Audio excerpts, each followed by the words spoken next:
Good evening, and welcome to Ask Me Anything on January 5th. Um,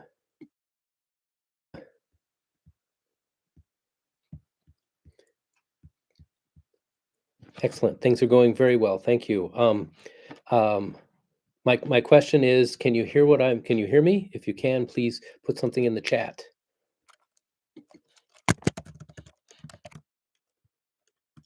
Thank you. Perfect. Okay, good. Thank you very much. Welcome to the new January version of Ask Me Anything. I apologize. I had it scheduled for last week.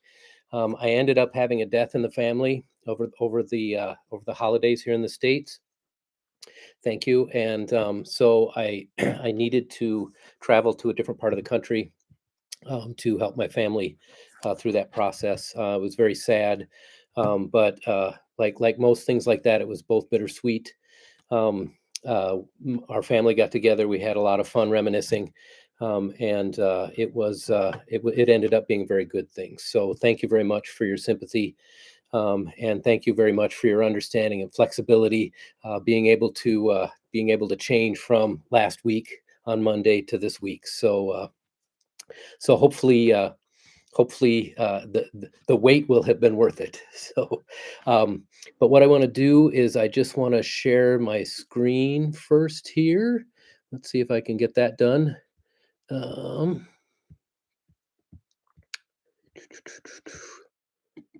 there we go. So, oops, wow, that's kind of fun.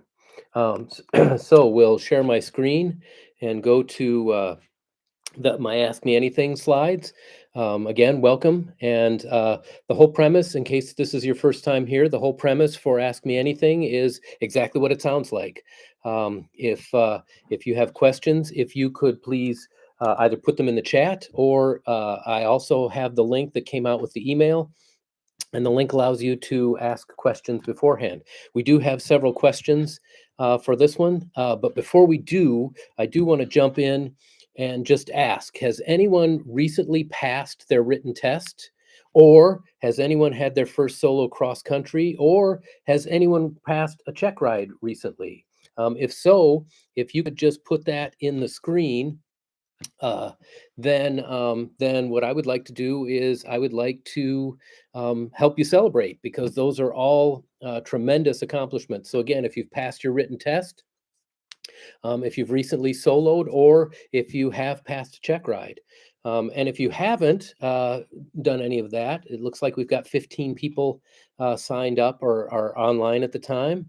Um, okay. Create Your Opportunities says that they discontinued their check ride after the oral and are waiting to do the flight portion in the next week or so. That's awesome. Good luck on that. Discontinues are always an option, and discontinuing is much better than a letter. Excuse me, a letter of disapproval. And somebody else, Alex Stamen 9245 says, I passed my ASE commercial 2 years ago in a Diamond DA40. Awesome, congratulations. Those are also well worth celebrating, even if they happened a little bit in the past. Jaden UI7 Rue said, I just recently passed my commercial written. I'm currently waiting on my check ride. Congratulations.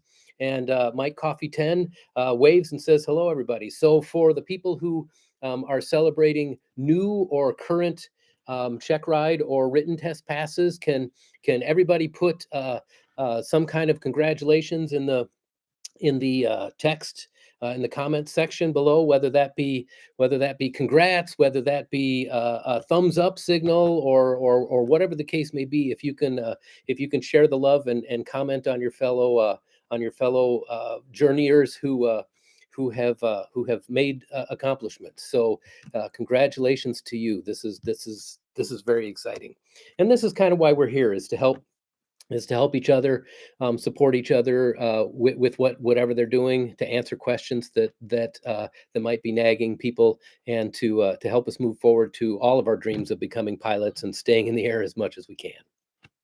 So thank you very much for that. what I'm going to do is go back to sharing, and so let's go here. Can I do that?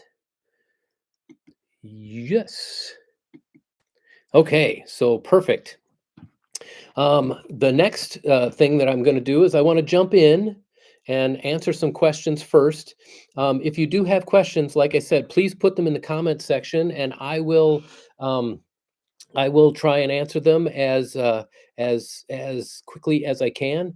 We do have several questions because we canceled or moved it from last week till this week. There were a few more days for people to ask questions, um, so I do have a couple questions that people asked. And the first question that came up is, do you think it's easier to train today rather than 10 to 20 years ago, especially with ultra realistic sims like Microsoft Flight Simulator 2025? So let me begin with that. I think I thought about this for a while, and I'm kind of I'm kind of I'm kind of torn on this one. I think there are a lot more tools available. I think there's a lot more information online available. Um, and I think flight simulator software has gotten a lot more complex and a lot more realistic. When I first started my flight training, we were we were starting with Microsoft Flight Simulator, and I don't remember the exact version, but it was in the single digits, like version 5 or version 7, and it was very rudimentary. I could fly from Chicago Midway Airport to a couple of other airports. I could connect to some VORs along the way. The graphics were pretty rudimentary, but the flight simulator software was still good enough for me to um, look at. Run through some scenarios. They actually had some emergency scenarios that you could run in Microsoft Flight Simulator, and so there was some good practice that happened there. Um, with today's simulator software, you can make the airplane look pretty much any way you want to. You can get very close to simulating the actual panel that you have in the airplane that you might be flying. And the world, the scenery and the aircraft uh, performance numbers and things like that have become very much improved over what we had in the single digit Microsoft Flight Simulator software. So I think that the possibility of using these packages, these software packages, to help with flight training, is huge, and I recommend to my students on a regular basis that if they have access to a flight simulator, that they use it. Whether you're just walking through procedures to try and help yourself remember, what do I do when I'm getting ready to land? What do I do when my airplane hits the threshold of the runway? What's the process that I do? If I have an engine fire, how can I handle that engine fire? What's the checklist? How can I run through the checklist? All of those things are very good. The one caution that I would have about X-Plane or Microsoft Flight Simulator 2024 is that it's also easy to use those more in game mode, where you start flying super special airplanes, whether that be an F-16, a Boeing 747 or 737. In order to get the best value out of the flight simulator that you're using, in an interest of becoming a private pilot or working on your instrument rating or whatever those things are, you need to treat that flight simulator just like it's an airplane. So with that in mind, you need to, before you even power it up and start working with it, you need to create a mission for yourself. I'm going to fly from airport A to airport B, and we're just going to work on the landing ritual. We're going to go over it and over and over it until I can remember it without having to pause and do the checklist. Um, so the first thing is to set yourself a mission. The second thing is that you need to use it. You need to be as hard on yourself as you think your instructor is going to be. So don't let yourself off easy. If you make a mistake, call out that mistake, and if you can, rewind the simulator a little bit further back, set yourself back where you were, and restart that portion of the process or approach or whatever it is that you were working on, and refly it until you get it right. Again, with Microsoft Flight Simulator, X-Plane, you can actually set it up so that it's measuring, what's your approach angle, what are your airspeeds while you're coming in, and you can review those afterwards. And so review those and be very critical of yourself and use those to improve your performance. And if you use the flight simulator the same way you and your instructor are going to use the airplane, then I think there's a lot of value in those flight simulators. And I think you can actually shorten the amount of time and therefore money that you need to spend in the airplane. But again, I think ultimately, because airplanes are a little bit more complex, because of the more complex, additional complexity they have in the avionics and the tools that are available to you, because the online environment is a little bit more complex as well. I feel like the net is about the same. It's just that the issues, what's become easier and what's become harder, um, have changed a little bit. Let's see. Create Your Opportunities says, are flight simulators really helpful when you're just in the PPL stage? I don't think it's a very real feedback. And I think I think I agree with the next comment, which was, it seems more helpful once you pass your private pilot and are going on for your instrument rating. And I would agree that the applicability is a lot more straightforward and a lot more obvious when you're working on your instrument rating rather than working on your private pilot, because again, instrument, because you can't see outside when you're flying under instrument conditions, it's all about process. So working on that process, setting yourself up appropriately, entering the approach the way you're supposed to enter the approach, hitting your step down altitudes when you're supposed to be hitting your step down altitudes, making sure your airspeeds are on target so that you're not too fast or too slow, finding your missed approach points and your decision altitudes, and finishing up the right processes when you hit those points, are all very process oriented. So yes, it does tend to lend itself a lot more, like I said, straightforward, in a lot more straightforward fashion when you're working on your instrument rating. But when you are working on your private pilot, there's still lots of things that you can practice. You can set yourself up so that you have a random failure that happens while you're doing some practice in your private pilot training, and then look and see where you are. Are you close enough to an airport where you can land? If so, then work through the process and set yourself up there. Or imagine that you're flying along and suddenly you have an engine fire, or you have you see smoke coming out from underneath the cockpit, or and you're on an approach and it's not going the way you want to go. So you can practice your go arounds. Or one of the ones that I like to use the simulator for quite a bit is, you're on the takeoff and you get halfway down the runway and your engine doesn't quit, but you lose power. So you don't have full power. Can you make that impossible turn? Can you get from where you are 180 degrees back so that you can land on a runway rather than landing in a field? Um, again, all of these things are things that you can practice even at the private pilot level, and help make your training happen a little bit faster. Again, it's easier if you make a mistake in a simulator to just reset. It's also less expensive, and it gives you a lot more opportunity to practice things that may not be as safe as you'd like in the real airplane. Okay, I'm going to go back to one of the other questions, and then I will come back because I see that Steve DS 5750 has asked a question. But let me answer this next question really quickly, and then we'll come back to that. So um, here we go. The next question is also from anonymous, and their question was, "What's the difference between true altitude and density altitude? Aren't both calibrated using pressure and temperature deviations from ISA, which is the International Standard Atmosphere?" And this is an interesting question. And let me start by defining what the two are. True altitude is defined as the height above sea level. So, if when you are at your airport and you see the airport elevation, our airport elevation happens to be 1,317 feet. When we're seeing that, that is the height above sea level that the airport sits at.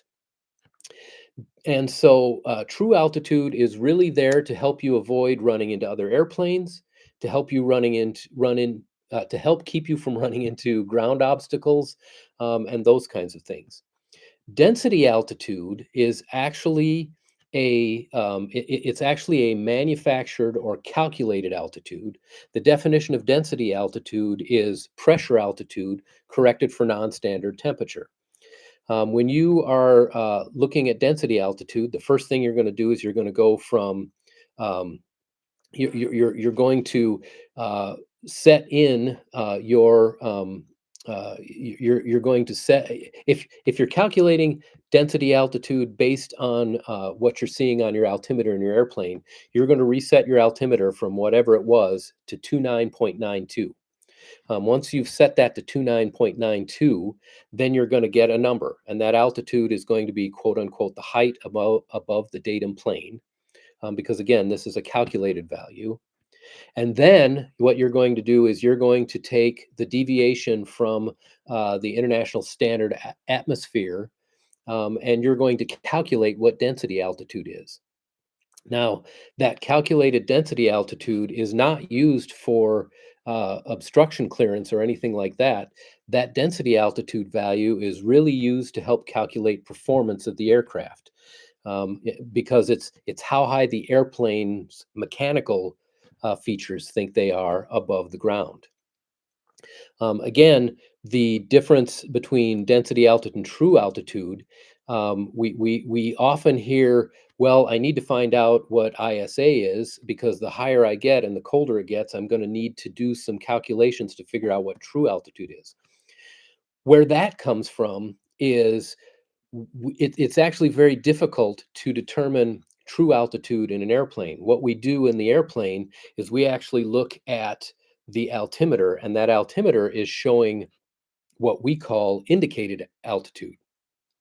That indicated altitude is a that indicated altitude is based on the barometric pressure and the difference in barometric pressure from where we left the ground to where we are right now. The problem with using that number or that calculation is uh, um, altitude, or the altitude indication is not only impacted by um, uh, variations in pressure, but it's also it's also impacted by variations in temperature. And so then what we do is we might take the difference in standard altitude or standard temperature at that altitude, and the current temperature at that altitude, and we use that to calculate what true altitude would be. And again, true altitude is the height above the ground or the height above sea level, and density altitude is actually a computed number to help determine what the performance of the aircraft are. So you can use, and sometimes you will use both the pressure reading or the barometric pressure reading and temperature deviations to figure out what true altitude and density altitude are. But the definitions of which altitudes they are and how they're used are very different. So I hope that helps. Um, let's see. Steve DS 5750 said, I'm looking for some advice for a rusty pilot. After a 20 plus year layoff, I returned to the flying world with glass panels, iPads, etc. Any tips or tools where I can learn to use the new tech? And I think the short answer is, yep, there sure are.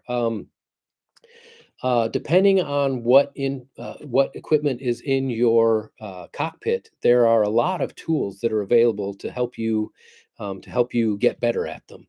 For example, one of the tools that I regularly use is we actually have Garmin 430s in our airplanes. Now, a Garmin 430 is an older generation GPS with a moving map, and it's actually a very stable, very reliable platform.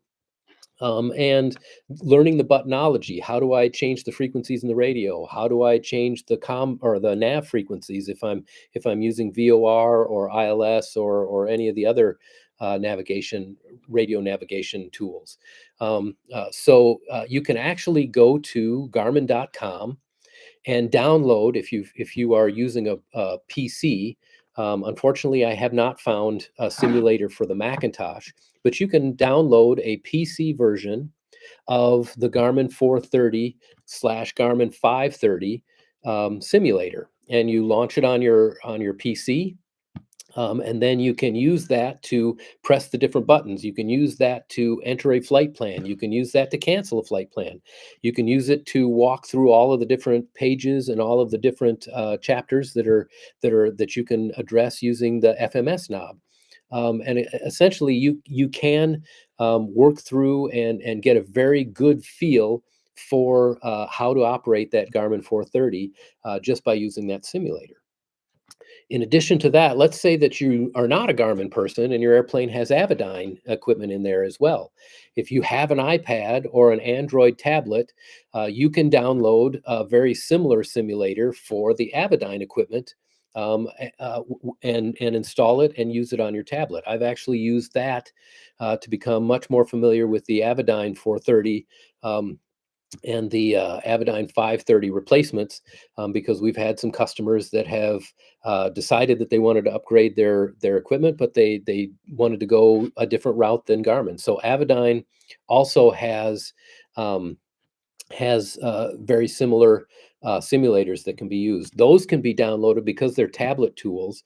Those can be downloaded from the Apple apps store or the Google/Android app store. And again, if you just look for Avidyne simulators, you'll be able to find those. You can also ease your way into the Integra if you've got Avidyne, but it's more of the glass panel and multifunction display. There are also, unfortunately, on the tablet, you've got to use um, more than one simulator to kind of do both of them. But you can download simulators on your tablet that allow you to push the buttons, change the frequencies, put in flight plans, see what happens if you put it in wrong, how to back a flight plan out. And all of those are incredibly helpful, and they all of them are absolutely free, so they don't cost you a cent. The other ones that I have used a lot of, I've spent a fair amount of my time flying Cirrus aircraft, and the Perspective and Perspective Plus avionics, which are based on the G1000. You can go to Garmin. This one costs a little bit of money. The Perspective Plus uh, um, PC-based simulator. You can download, install that on your laptop. That one costs, I think today it's about $55. You can order it from Garmin. It comes on a thumb drive that you can stick in and install. Um, but I have spent hours playing with the buttons and learning what can be done in the Garmin Perspective Plus environment, and that has been incredibly helpful. Um, if you're just using G1000, I shouldn't say just using, G1000 is very capable, but if you're using the G1000 multifunction or navigation or avionics environment, you can actually download the G1000 simulator from Garmin also for free. It's also PC based, but you can download it. Takes a little bit of time to download, but then you can install it and play with the buttons again with the G1000. I find them incredibly valuable, and they have saved me thousands of dollars worth of airplane time getting to know the avionics. So there are lots of tools that you can use there. Um, the other piece that I would highly recommend um, is uh, is going through the FAA Wings program. This isn't really about buttonology or glass panels or things like that, but the Wings program has some courses about transitioning to what we call technically advanced airplanes, and they have ground instructions on them that talk just about some of the advanced functionality of avionics. And so please feel free. You go to FAAsafety.gov. That's FAASAFETY.gov, and sign up for Wings if you're not already a Wings member. Um, and start working your way. Just do a text search on advanced avionics or technically advanced aircraft or Garmin 1000, and you can find a fair collection of free courses that you can take that I think will end up being very helpful to you. And you actually get credit for if you earn a wings level. So that's usually a couple of knowledge credits and a flight credit.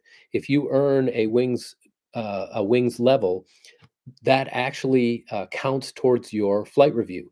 So if you do that in a 12-month period, then that pushes your flight review date out by 12 months. So at that point, you don't or by 2 years, I'm sorry. So you don't actually have to do a flight review if you have completed a wings level. So I highly recommend that. The FAA also recommends it because um, right now, if you just do the flight review route, you can fly for 23 and a half months and maybe develop a lot of bad habits, maybe not keep up on your training. So maybe you're not proficient, but you might be legal.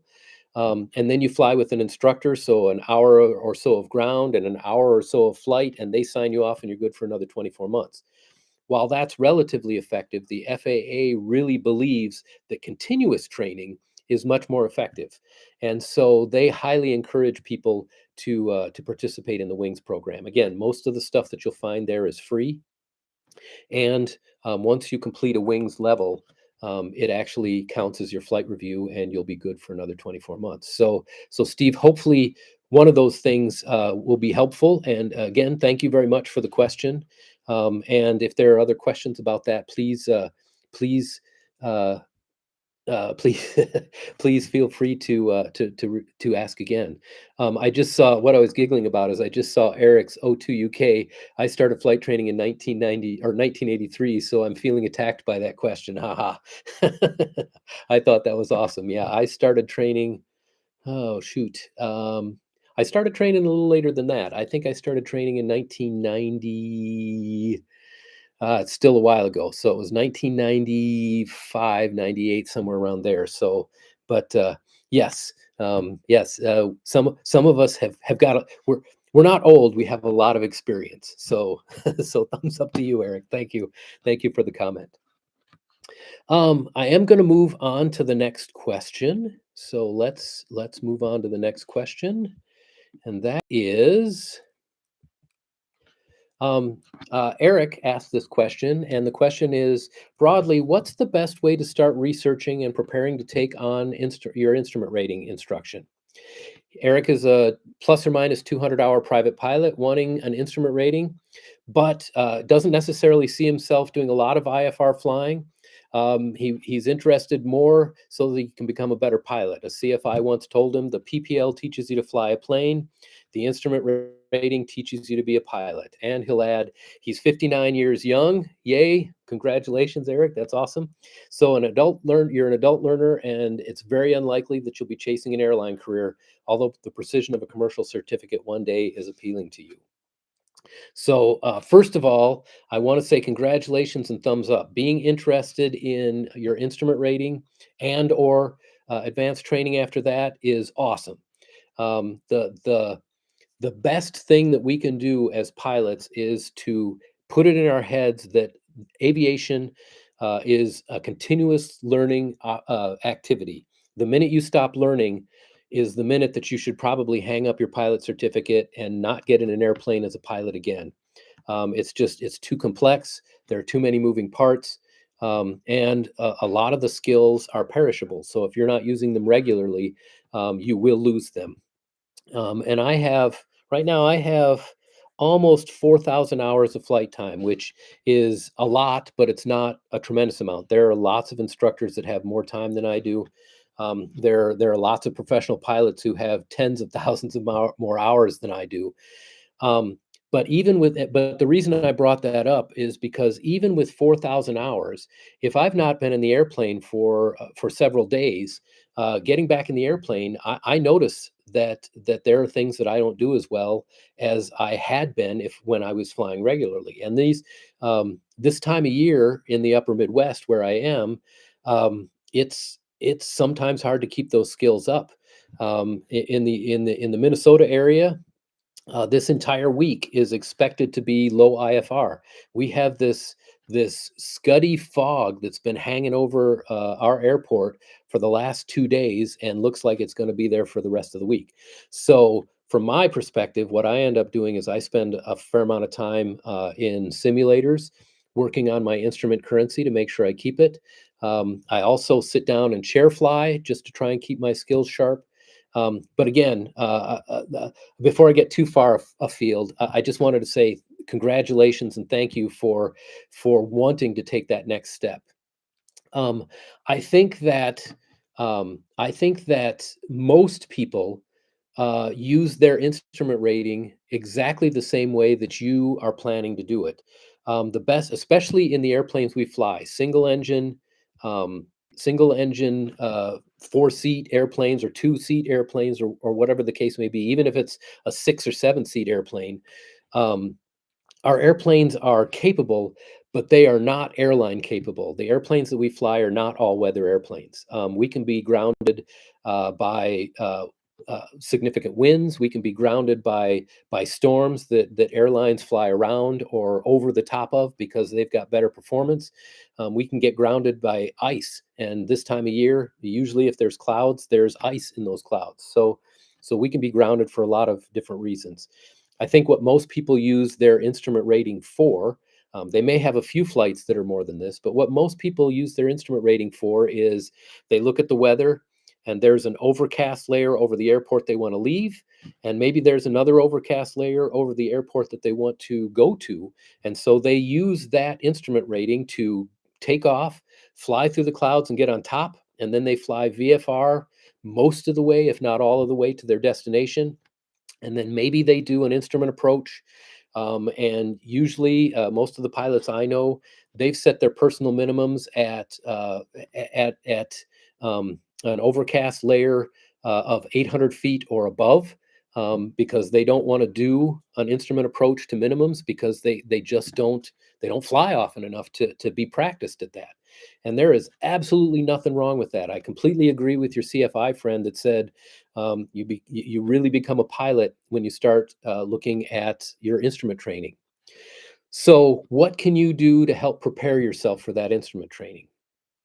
Well, there are a couple of things that I would recommend. If the first thing is to start doing your ground school training. Um, there is a lot. You will spend um, nearly as much time doing the ground work for your instrument rating as you did doing your private pilot groundwork. Um, and whether you use King Schools or Sporty's Pilot Shop or Rod Machado or Gold Seal or one of the other online ground schools, they all teach you exactly what you need to know to pass the written exam. And the written exam, I think you're going to find the written exam for the instrument pilot as challenging as you found the written exam for the private pilot, for a slightly different reason. Private pilot, this is all new to you, so you're learning a brand new language. Instrument is really about precision, making sure that you understand the airplane systems. There are a few more regulations that you need to worry about, and you're going to spend a lot more time looking at the weather. The bottom line is, as a private pilot, if the weather's bad, you're just not going to fly. As an instrument rated pilot, the FAA pretty much leaves it up to you to determine whether the weather's good enough for you to fly or not. There are certain things where they say, nope, you're not going to fly. For example, if you're flying a 4 seat single engine airplane that is not certified for flight into known icing, if there is reported icing in the clouds, it's illegal for you to fly.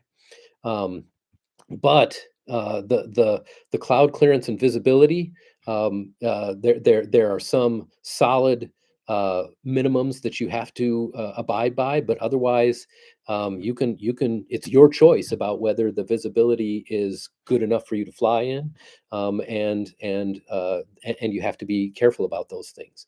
So I would start by looking at one of those ground school pieces, and start working your way through working your way through what you're going to need to know to be that instrument pilot. There are a fair number of terminology things and a fair number of procedural things that you'll need to learn. You're going to learn things like what's the difference between a decision height, a missed approach point, and what does it mean to go missed? And all of those things are you're also going to see different things like glide path, glide slope, and vertical descent angles. So all of those things are things that are probably not completely foreign to you, but they mean much more, and they're much more important when you're flying instruments. You're also going to spend a fair amount of time learning the performance of your airplane, so you can also spend a little bit more time with your POH, and that is probably something that you can do with very little cost and very little preparation. But understand your instruments. Understand what your electrical system is, understand what your power plant is, what your fuel systems are, because those become more critical when you can't see outside. You'll need to understand your checklists better too. So those are some things that you can do from a ground perspective. One thing that I would recommend is if you have a friend or a colleague who is already an instrument rated pilot, make very good friends with them and go out and do some practice flying with them. As an instrument rated pilot, you have to accomplish what we call 6 hits. So you have to have 6 approaches, you have to have a hold, and you have to intercept and track a course completely by reference to instruments. And pilots are supposed to do 6 of those. Are they supposed to complete the 6 hits at least once every 6 months in order to stay legal? If they do it more often, then they will become better at it and stay what I call proficient. But in order to do that, it either has to be instrument conditions or they have to have a safety pilot.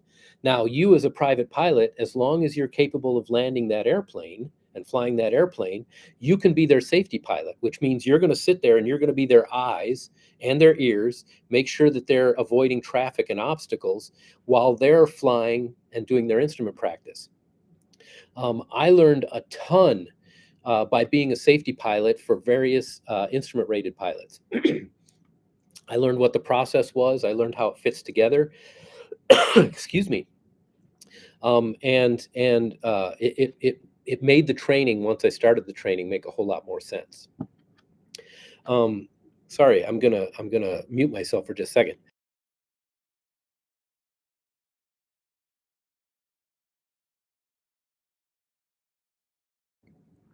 So anyway, sorry about that. But I would say that those are the things that I would start with. And quite frankly, just being a safety pilot for somebody, it's a heck of a lot of fun too. So I would highly encourage you to do that. That will help set you up really well. The bottom line too. Let me give you one more thought about this before I move on. Um, as a when you have a safety pilot, for your instrument training, you really only need 20 hours with an instructor. But you need 40 hours of preparation for your instrument check ride, just like you needed it for your private pilot check ride. But 20 of those hours could be with the safety pilot. So you can save yourself a fair amount of money if you have a buddy that you can use as the safety pilot. Again, you would be under the hood flying the instrument approach and doing the work that your instructor would suggest that you do. They would be watching out for you. Both of you get to count piloting command time during the time that you're under the hood. Only one of you gets to count cross-country time if you're actually flying to someplace else. But if you've got somebody that's looking to build time, and they're looking for piloting command time, it's also a good way for them to do that. And it saves you money because you can split the cost of flying, and you're not paying an instructor as well. Maybe I shouldn't say that, since it kind of bumps into my livelihood. But again, I think you can learn a lot from both instructors and people who have flown in the system for quite some time. So I highly encourage that. Hopefully that helps. And it looks like you said thank you, good info. So I'm glad that was helpful. Okay, let me move on to the next question here. Okay, so the next question is, um, can we talk about missed approach points for precision and non-precision approaches? We'll start with that. Um, and uh, Yes, we can. I actually may put together a video on this now that I'm thinking about it, because it's actually easier when there are some visuals that go along with it. So let me talk, just for those of you who aren't working on your instrument rating, let me talk a little bit about what a precision approach and what a non-precision approach is. So a precision approach is an approach to an airport where they give you lateral guidance and they give you vertical guidance. So they tell you how to descend or how to climb, and they also tell you whether you're right or left of course. Now, a lot of us are getting very used to GPS navigation, and GPS navigation is what we would call the lateral navigation. Um, but when you're flying a precision approach, you also get um, a needle that talks about whether you're too high or too low. Um, and because you're flying with that lateral navigation, a precision approach really doesn't have, it has a missed approach point, but they call it something different. They will either call it decision altitude, DA, or decision height, DH. Decision altitude is what you're going to get if you are flying an instrument, an ILS approach. And a decision height is what you're going to get if you're flying a GPS, LNAV, or um, LPV approach.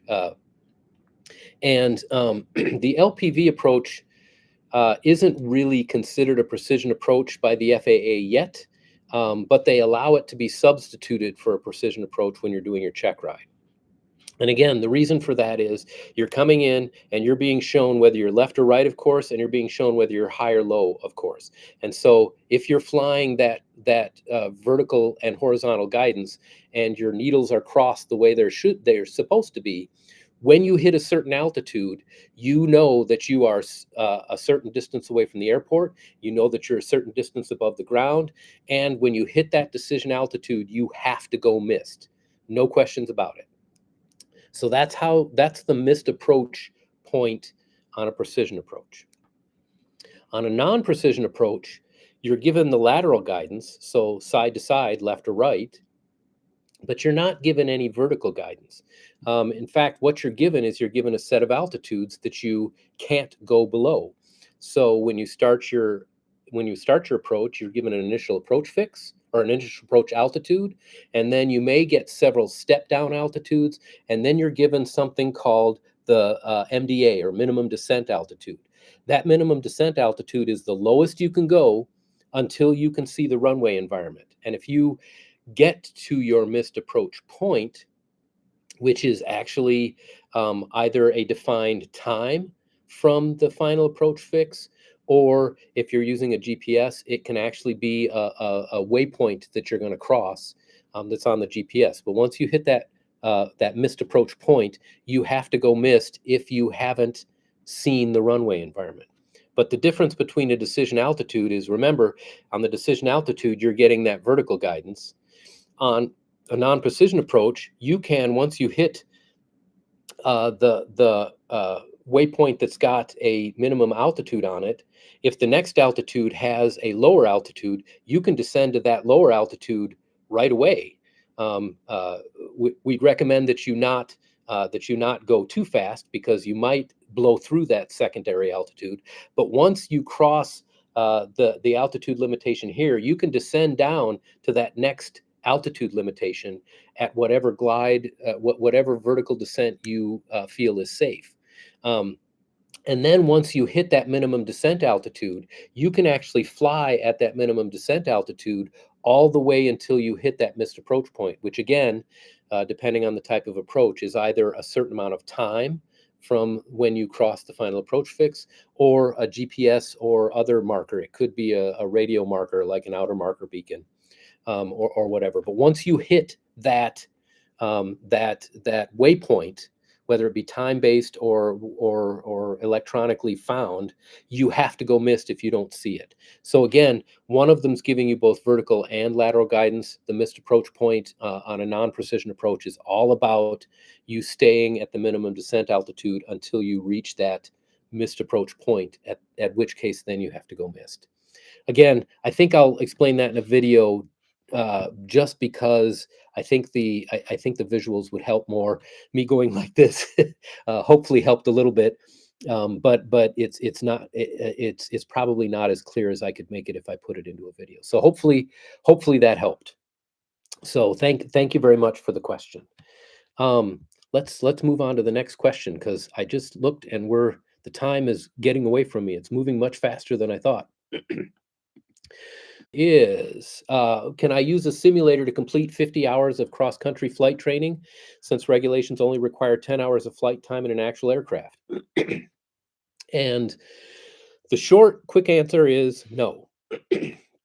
In order to all of the cross country flight time that you have to do for your instrument training has to be in an airplane.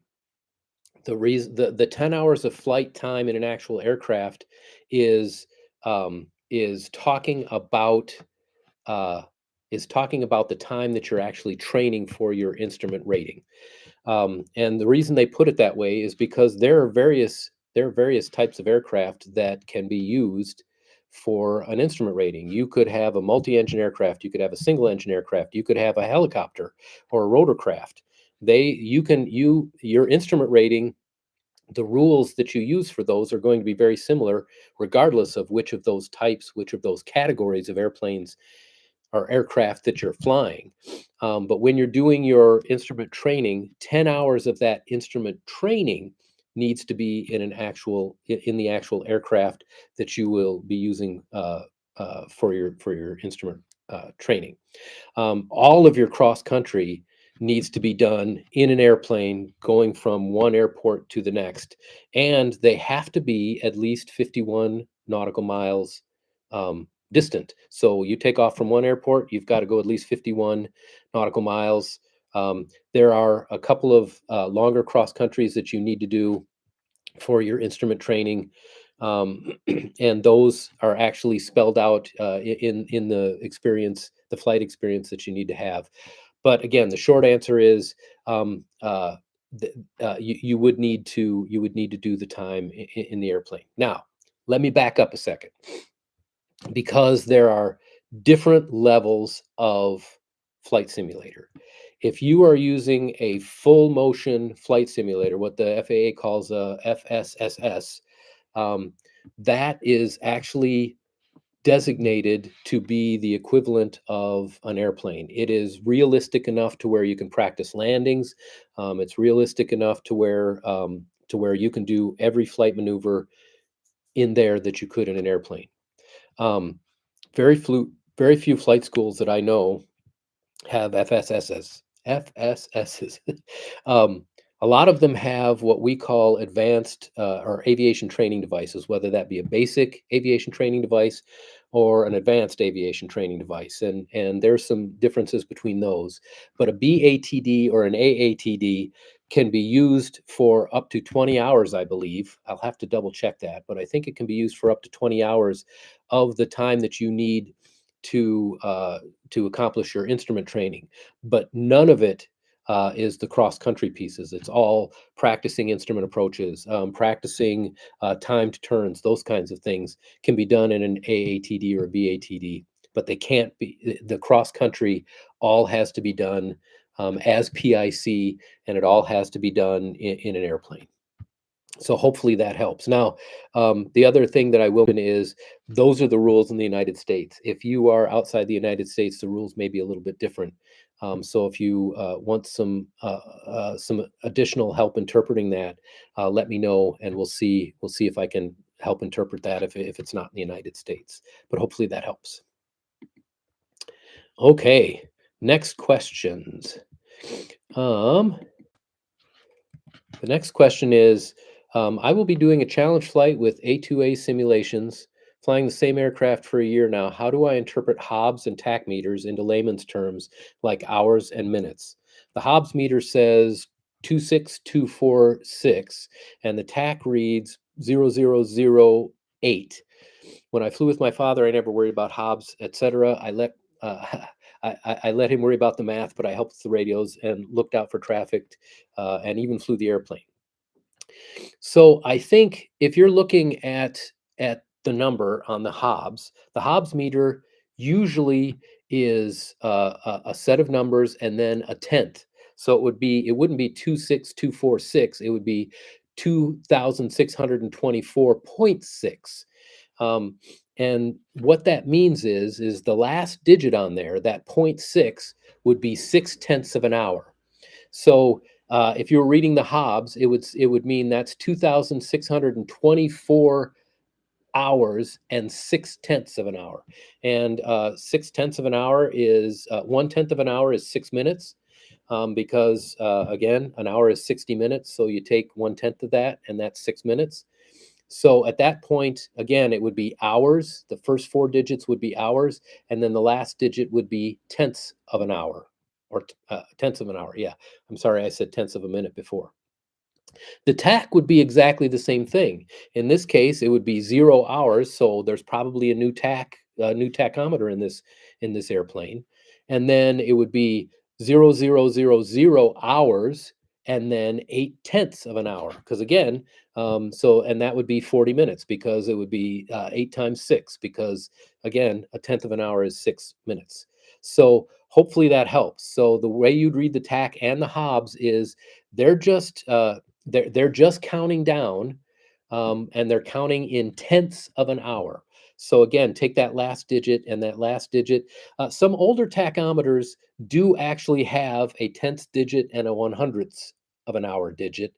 But the last one or two numbers on that instrument should be a white color instead of the black. And they should be differentiated so that you will be able to tell what the hours are versus what the tenth of an hour would be.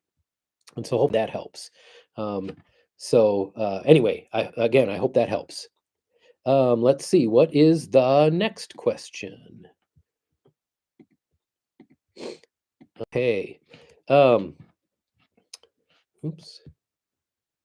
Come on. There we go. When using either real-time weather or selecting my own weather in Microsoft Flight Simulator 2020, I use sectional charts, plotter, and E6B to navigate cross-country flights. My issue is that I'm usually left of the airport 2 to 4 miles when arriving, and I'm never dead on. I calculate wind correction angles, winds aloft, etc., the way I learned in ground school. What on earth am I doing wrong?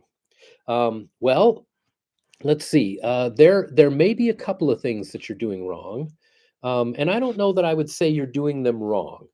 Um, the challenge with using a simulator to fly cross country is you're probably using the dead reckoning portion of pilotage and dead reckoning. And what I mean by that is if you define pilotage and dead reckoning, pilotage is looking out on the ground and finding ground based landmarks that you can use to determine whether you are on course or not. And one of the things that we talk about when we're teaching people how to plan for pilotage and dead reckoning is what we call fencing. And what you do by that is you find one waypoint, one landmark on the left-hand side of the airplane, and the next landmark is on the right-hand side of the airplane. And again, you want to keep the airplane between those landmarks as you're flying your cross country. And the reason is because your compass in your airplane, your directional gyro, if you're using that, or your HSI or whatever your main instrument is in the simulator, in real life, those precess, which means that they may start off okay, but as you're flying, they slowly move to the left or they slowly move to the right.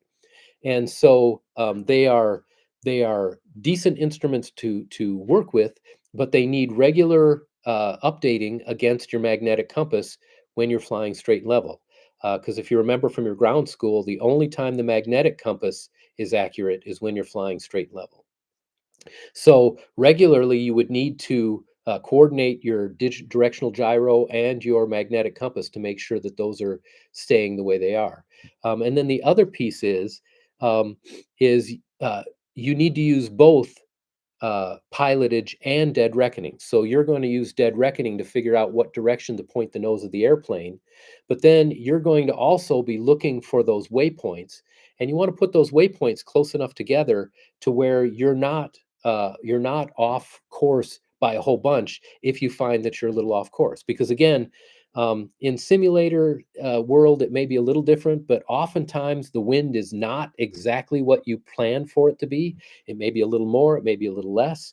Um, like I said, there's some there your directional gyro will process a little bit, and the other piece that I think we tend to forget is that there is magnetic variation as we fly from place to place, and that magnetic variation is we calculate it, but it's not always as uniform as it shows that it is on the charts.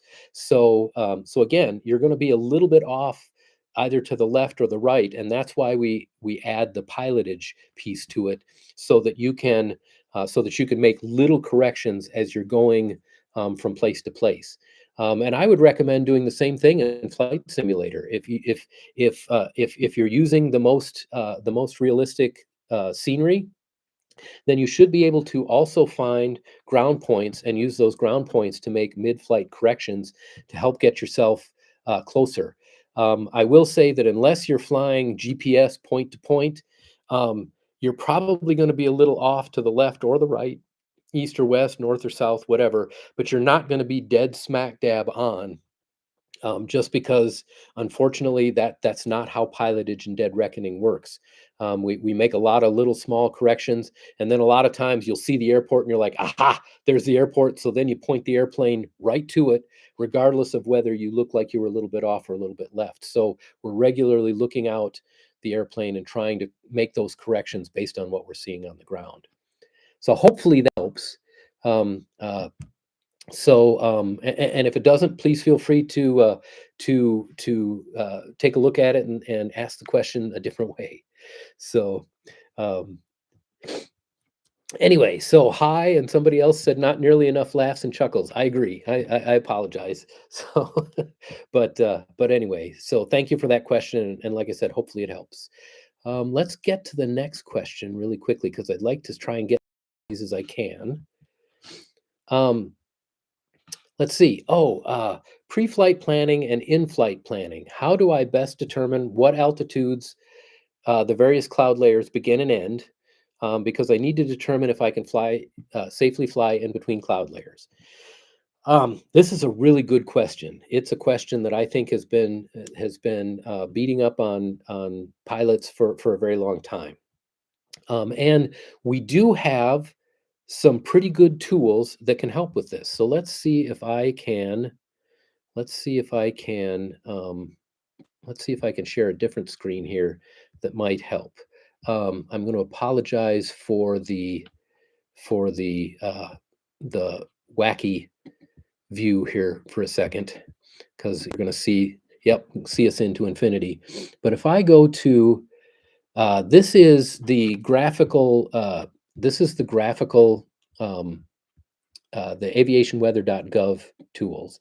And if I go here and then go to the cloud products, so if I go here to weather and I pull down to clouds, um, a lot of times what this will do is I just actually put a flight in here, and it's not showing the numbers right now, but what you will see if you're looking at this tool is it will usually show you what the base of the clouds is.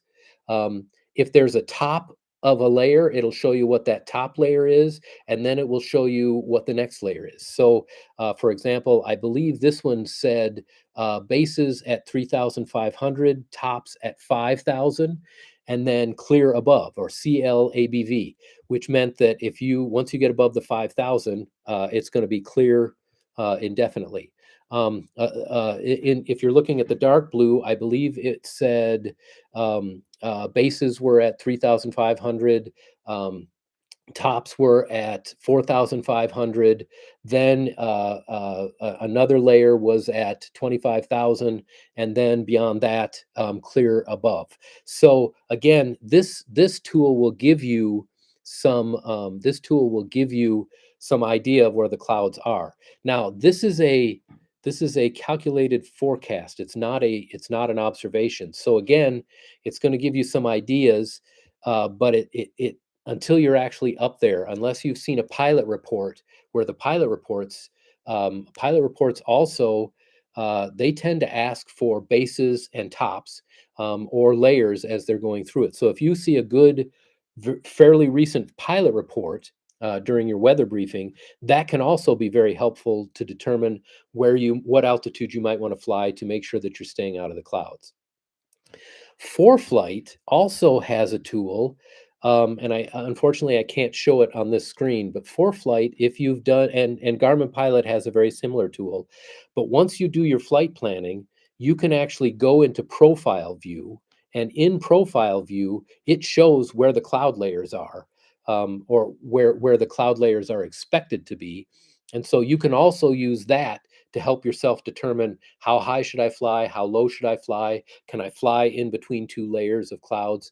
So all three of those tools, Garmin Pilot, ForeFlight, and this Aviation Weather Center clouds, can all be helpful to to to try and determine where the cloud layers are, and if you'll be able to get through them. So, oops, let me go back here, um, and then. Um, Singapore, greetings, CFI. What is your recommendation to have better memory capacity for remembering maneuver phased like PAT, APT, PAT for actively working 64-year-old student pilots? I think that's a really good question. I was talking to somebody the other day, and I mentioned to them that I'm actually getting to the point in my life where sometimes to learn something new, I have to give up something that I learned before. Um, but I think there are a couple of things that I do to try and keep myself and keep myself sharp that way. First of all, um, I try and involve as many senses as possible. So the more senses that you involve in a situation, for example, if you're chair flying, reach out for the knobs, touch the imaginary buttons that you're going through when you're working through maneuvers or procedures. Read them out loud so that you can hear yourself saying them, because again, now you're using your sense of touch, you're using your motor skills, and you're using your oral skills or your listening skills if you're doing that. The other thing that I try and teach my students, and I try and remember to do myself as well, is when I'm doing a checklist, I want to say it, I want to touch it if it's a knob or a button or whatever, and then I want to do it and see it. So I try again to involve all of my senses, whether I'm doing a checklist or whether I'm trying to learn something.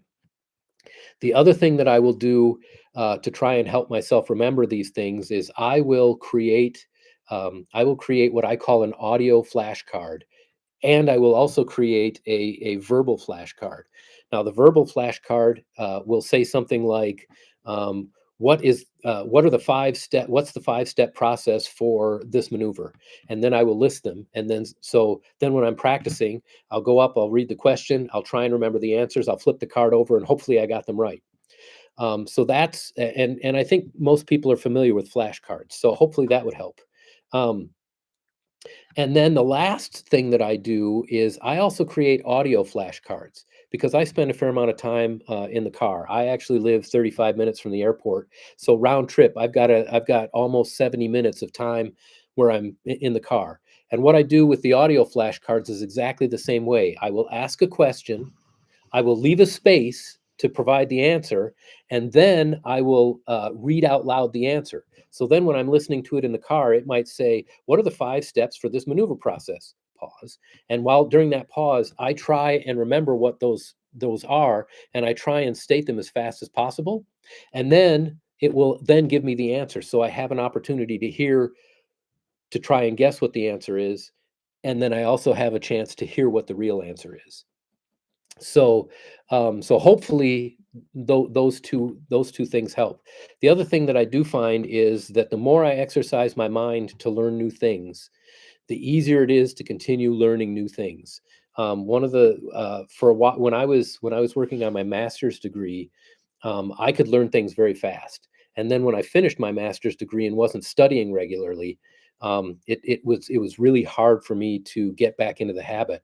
But now I'm studying constantly, and so I do find that memorization is coming easier because I'm regularly doing it. It's just like any other muscle. The more you practice it, the better you'll be at it. And I will say that when you get back into it, just like exercising or running or whatever, the first little bit, don't get discouraged by that, because it will take you a little bit of time to get that muscle back up to strength. But like I said, the more you use it, the better you'll remember those things. So hopefully those help. Um, Let's see. I got a couple other questions here, and I want to make sure I get to those. Um, let's see. Hopefully, 9V 1KM. Hopefully that helped answer the question. Michael Lazenby X6J says, "What's the most important check ride advice?"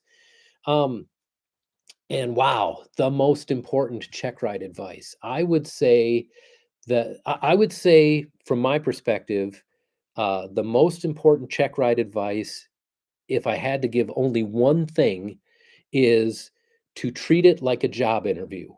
Um, and the reason I say that is because designated pilot examiners or check pilots, depending on whether you're in a 141 or a Part 61 program, they're people. And because they're people, they are influenced by first impressions. So, if you're thinking about and preparing for your check ride like it's a job interview, show up dressed appropriately. And I say dressed appropriately because appropriate dress kind of varies from country to country. It varies from portions of the country to portions of the country. But I would say dress like you're trying to make an impression. Wearing a three-piece suit to a check ride may not be the best choice, because you are going to be crawling around under an airplane for at least part of it. But making sure that your clothes are clean, that they're not ripped, that they're in good condition, at the very least, is good. Making sure that you have all of your materials and that they're organized so that you can find them quickly. Um, and making sure that all of your documentation is easy to find and easy for the pilot examiner to read. Again, just like you would for a job interview, you don't want to be scrambling to try and find a piece of paper or to try and find an answer. You want to have it all lined out, and ready to use. I do have a video that I filmed a couple of or that I recorded a couple of years ago, called "How to Fail Your Check Ride in 6 Minutes," and I talk about several of these things. So I'd highly encourage you to go look at that video if you haven't seen it already, because I give several other pieces of advice. And I am actually working on another script for an upcoming one that talks a little bit more detail in some other things as well. Let's see. The next question comes from Thomas Lures Z10, and it's, what should I expect about my first jet type rating? I'm flying to Dallas for my CL 650 type. Wow. Congratulations. That's awesome. I wish you the best of luck. Um, I think for your type certificates, for your type ratings, the biggest thing is, well, okay, in my experience, what I have run into is it's mostly about systems and airplane systems and learning what to do in the case of procedures and emergencies. Um, my check ride for I have an SF50 Vision Jet type rating. My type rating was all about, okay, so you're flying along, this emergency happens. What are you going to do? Or we're coming into this busy airport. I want you to talk about how you're going to fly uh, this arrival, how you're going to transition to this approach, or what your plans are for those. So it's all going to be about having the procedures and being very familiar with the aircraft system so that you can respond relatively rapidly.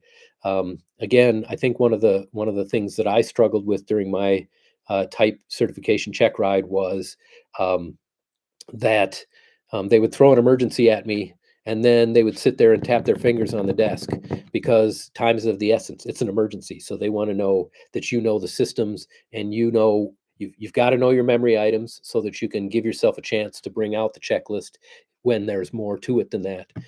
So you've got to know those, and then you've got to be able to stay calm while you're looking for a checklist and while you're working your way through those checklists, because they're going to be trying to hurry you.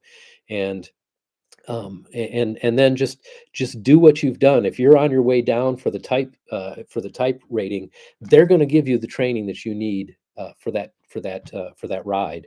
And if you've already received that, just fly the airplane the way you're used to flying the airplane, because your instructor would have prepared you for that type certification ride. So I wish you the best of luck. Hopefully that helps. But again, whatever you can, take a deep breath, because you'll probably be taking them a lot. So, and what was this? I thought I was the oddball by doing the whole talk touch routine. Glad to know I'm in good company. Almost 68, and like you said, can't remember it all. That's absolutely true. And I think again, checklists were designed for me. So, because it's like I used to tell people that spell check was designed for Scott Kuhn because I spell terribly. So.